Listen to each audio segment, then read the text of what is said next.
What's up, guys? This is Barrow 3.AA, and thanks for your watching today. And this channel is created in the hope to explore and grow with you all together during current crazy financial market. So please give me a like and subscribe with some comments down below. And because your thoughts and the opinions are highly appreciated and really important for me to improve these channels in the future. So in today's videos, I'm gonna have sharing about some of the key practices for the stock day trading, especially for the beginner stock day trading. So the first one would be the long-term trend. We have to find out long-term trend, no matter for 1 year, 3 year, 5 year, 10 years, or even longer. Just like the US market. Usually in every market, we look at the major indexes. Like in US market, we look at S&P 500, Dow Jones Industrial Average, and Nasdaq Index. We know that US market has been trending up for over a couple of decades, for more than 30 or 40 years.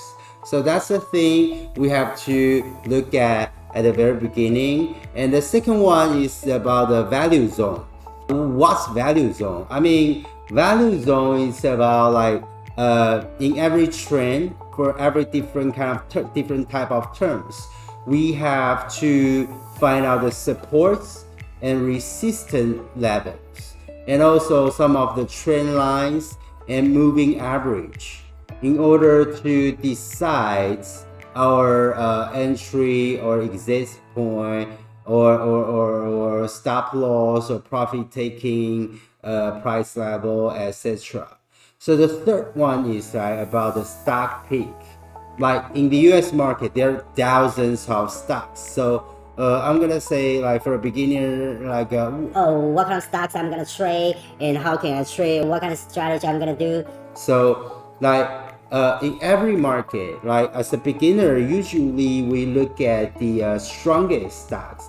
In the US market, if we want to trade some value and growth stocks, we may think about Google, Amazon, Apple, or Tesla, or some of the crazy penny stocks recently, like AMC, GME, etc. So because usually the strongest stocks tend to have a better performance over the market, and so and usually the strongest stocks have the biggest change in their price in a specific terms of times, it depends, 6 months, 1 year, or even longer. So the next one would be the position size.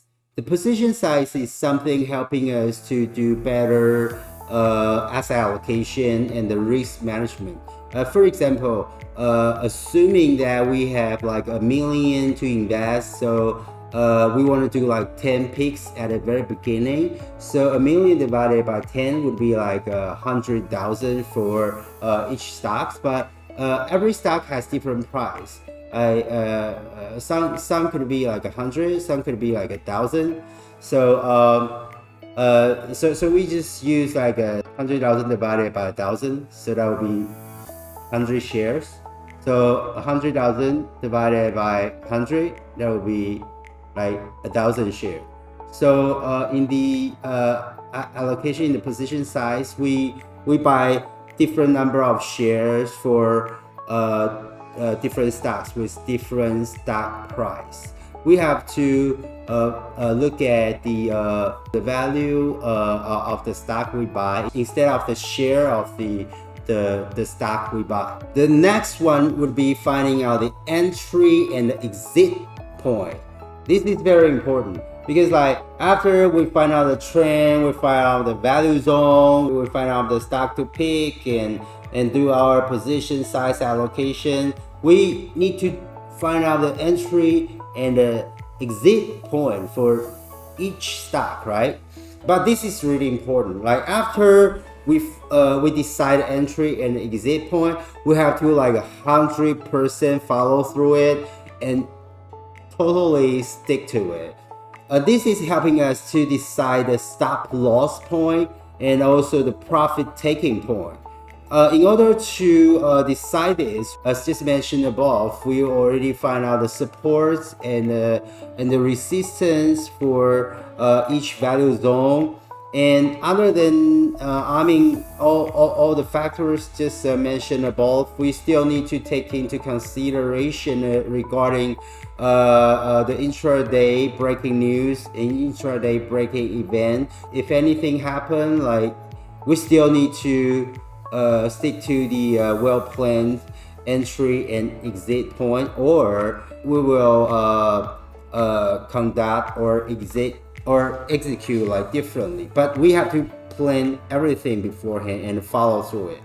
And the next one, the sixth one, would be the closing price. Instead of the intraday price moving, for example, if we set a stop loss price at 100, and sometimes the price may dip down below 100, but it's intraday moving price, so we don't need to count on that. We just ignore it, and we have to wait until the closing price in order to make a more rational and organized decision for the day trading, like day after day, and throughout a period of time.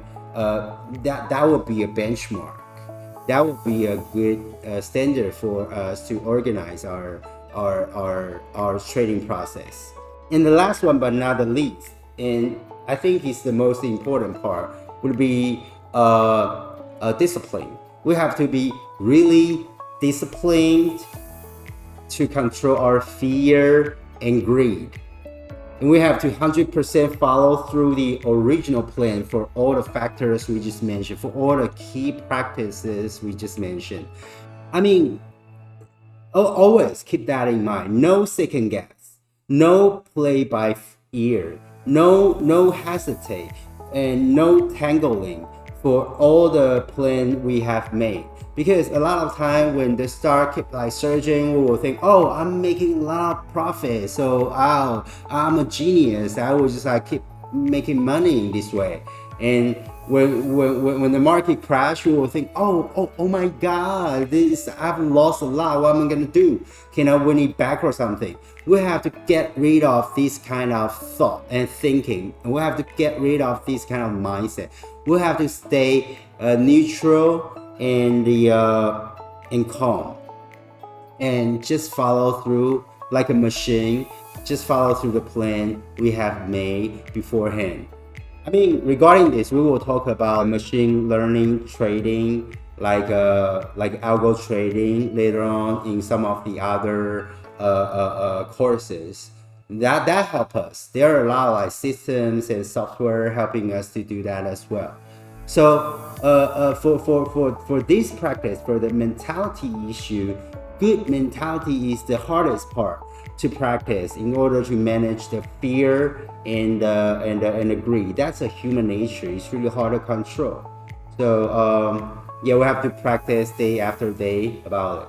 And so let's have a quick review for the 7 practices for the beginner day traders. So the first one will be the finding out the long-term trend, and the second one would be finding out the value zone with some of the factors building up. And the next one, third one, would be we want to buy the strongest for stock peaks, and then we do position size evaluation for better asset allocation and risk management. And then the fifth one would be we're gonna decide the entry and the exit point, and we have to 100% follow through it. And then we always use like a closing price for our parameter in terms of the intraday moving prices.